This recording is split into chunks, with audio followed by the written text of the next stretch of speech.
દુર્ગાનું ચરિત્ર છે। અહીંયા ધુમ્રાક્ષ, ચંડ, મુંડ અને રક્તબીજનો સંહાર કર્યો છે। અને દેવી જ્યારે આ દેવીનું પરાક્રમ સાંભળીને શુંભ પોતે આવ્યો છે। આવીને માની સામે એણે યુદ્ધ ચાલુ કર્યું છે। અને આ યુદ્ધ કરતા કરતા આ શુંભને ખબર પડી ગઈ છે આ તો સાક્ષાત જગદંબા છે।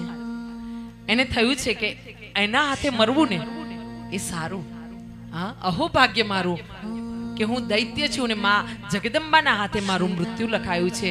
અને એટલે આ શુંભે માને હૃદયમાં ધારણ કર્યા છે। અને પછી માં પરંબાએ જ્યારે શુંભ એની સાથે યુદ્ધ કરી રહ્યો છે ને ત્યારે માં જગદંબાએ એને ત્રિશૂળ વડે શુંભનો નાશ વધ કર્યો છે।